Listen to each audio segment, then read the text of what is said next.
Hey, this is Alex Kasinyuk, and I want to actually demonstrate some of the different methods of modeling a goblet in Blender, or a cup, or a vase, or some kind of structure like that. Now, I actually want to start from scratch, just so everybody's on the same page, and so that everybody can follow along with the steps that I'm doing. Now, there's actually different variations on how you can model this. There's many different ways, but I'm just going to talk about the major three that I would use, and I think everybody else would. Now, the three techniques would be box modeling, the spin tool, and poly by poly modeling. Okay, so I guess the first thing I would do is just open up Blender. So you just want to run Blender. Now, starting off with box modeling, I guess you would usually start with the default cube, just because it's usually the exact model that you want to start with, the exact primitive, which is a box, hence the name. So what I'm going to do first is start from a profile kind of view. So you want to just hit 1 on your keypad or number pad, and that'll get you into front view. Now to get into edit mode to actually start manipulating this object, you just want to press tab. And I know this is pretty basic stuff, but I'm just pretty much going to say exactly what I'm doing right now. So to deselect what you have selected, because the box is selected right now, the actual mesh is selected. So you just want to press A. So right now you have nothing selected, and I guess we'll start by just adding in some loops. So what I would usually do first for box modeling this is give it a little bit of an extra geometry for the cube, because right now it's pretty basic. So to add loops, all you really have to do is press Control R, and that will add a loop anywhere you want, really. Once you press Control R, you'll see this kind of pinkish ring go around each of the faces, the face loops. So what you really want to do to add a loop, because it's not actually adding anything right now, you just want to actually left click and that will add it. So let's add one on the top here. Now right when you left click, it will let you slide this around, but we kind of just want to keep it in the center, so you can just right click to center it. And I'm going to actually add one more down the adjacent side. So I just want to press Control R, click, and then right click to center it right there. Okay, so now if you want to press 7 on your number pad, we're going to go into top view, deselect everything by pressing A, and we can now press B to border select, and you'll get these crosshairs kind of across the main screen, and you just want to left click and drag, and you can select these different edges. Now the one thing is we actually have this setting selected, which basically occludes the back faces. So if you're in top view, you actually won't be able to select the bottom vertice right here. So we actually want to turn this setting off right here. So now we can just select both of those, and we actually want to select all of these corners. And I'm just going to scale in on the Z-axis. So you just want to press S to scale, and you actually want to press Z to scale on the Z-axis. Or, sorry, not the Z-axis, but the Y-axis. So you want to press S and then Y to just scale in on the Y-axis a little bit. And then we want to press S and X to scale in on the X-axis. And you can kind of just tweak this to your heart's desire, really. So, yeah. Okay, so once we have this, we can kind of start from a profile view, because we actually have the shape right pretty much now.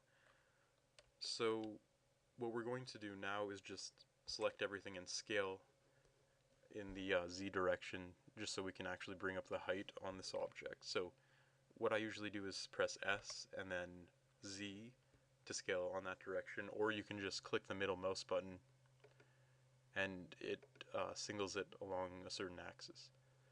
Sometimes it goes along the other axis, you just have to click it again. Okay, so right now we're going to add some more edge loops to give some more geometry to this mesh. So you just want to press Ctrl R again to add edge loops, and we actually want to add more than one. So what you want to do is just scroll up with your mouse wheel to add more pink lines to this mesh, and when you have your desired amount, you just want to left click and it will assign those loops to that location. Now we'll actually start by selecting the loops and individually manipulating them. Another thing you can do when doing this to help you out is actually turn on the proportional editing tool. So it actually gradually smooths out your transitions and you can kind of manipulate different regions without selecting each vertex. Here, I'll just show you what I mean. So to turn on proportional editing, you want to go down to this selection right here and just enable it. Or you can press O if you want to. So O also enables it. And there's a bunch of different settings. I'm not really going to go into this, but you can go to this box right here and it has all the different fall-offs for proportional editing, and we're just going to keep it on the default. So to select an actual edge loop, you can either border select or any other kind of selection, but really the fastest way is actually just to hold down Alt and right click and you have selected the entire loop just by doing that. So that now that we have proportional editing on, we can press S to size this down, and as you notice, it will actually grab more than the selected vertices that you have, so it will kind of proportionally edit your mesh, so you don't really have to take as much time to edit each one. So I think what we'll do is make the base bigger,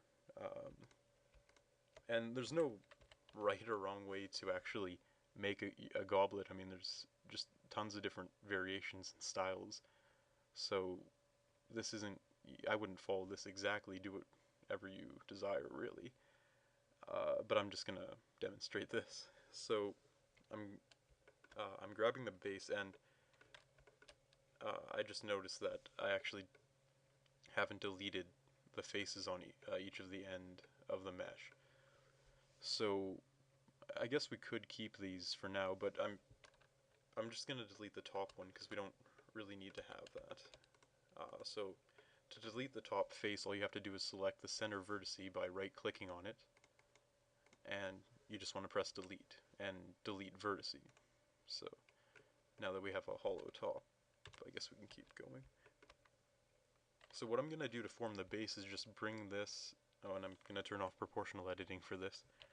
I'm just going to bring this edge loop down a little bit, and I'm just going to select this bottom portion right here and size up to your desired base width. Okay, that seems to be good. And now I'm going to turn on proportional editing and bring this down a little bit, just like that. And all I'm really doing to move things around is just by pressing G, and I am clicking with my middle mouse button to lock it along the Z axis. So just a little tip there, I guess. Now what you want to do for the middle, or what I'm going to do for the middle, is just select this edge loop and scale in just to make a narrow center, kind of like that. Now you can actually change the affected proportional width by scrolling with your mouse wheel, so you can make the actual radius that it affects different. Okay, so anyways, I'm going to scale this down a little bit, and now I'm going to grab the top edge loop and scale out, so I want to make this wide as well, just like that, and bring it up a bit. Okay, so that's pretty simple. You can actually add more loops if you want by Control R, and you can just play around with this.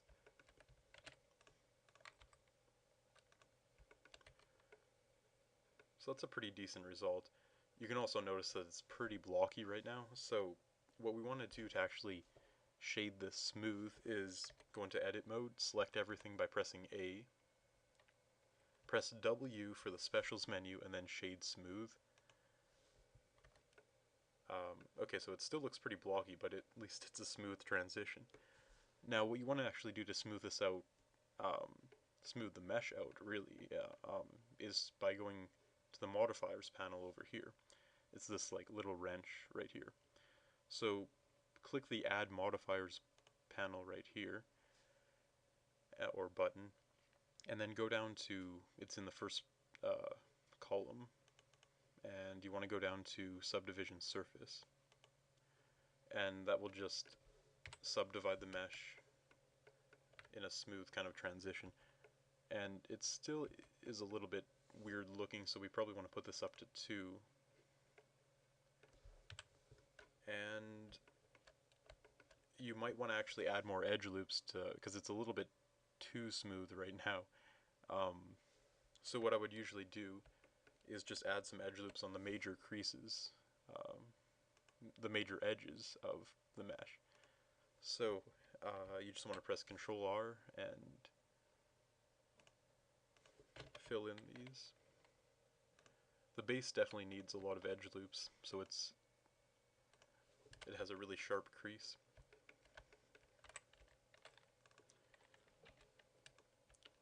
Another tip is to use the smooth tool, and you can do that by accessing the specials menu by pressing W.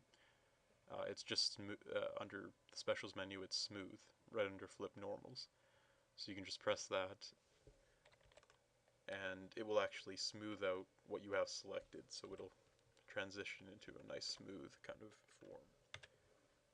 Okay, so once you're satisfied with this, you still might notice that it's pretty hollow. It doesn't have any kind of thickness to it. So we're going to fix this by adding a solidify modifier. So you just want to go to add modifier again, and right above subdivision surface is solidify. So you just want to click that. Okay, so you see that it's added a little bit of thickness around the goblet. Now we can actually modify all the settings right in the modifiers panel. So you see under solidify, you have all these different settings. Now the main one we're just going to look at is thickness. So you can just drag this up or click the arrows, and it will add more thickness. Now we'll probably want around 500, I guess. Okay, so that's for box modeling. It's not the preferred method, but it does work definitely, and it's an easy method. Pretty much you follow those steps, and you can make tons of different models by just box modeling. So there's one example.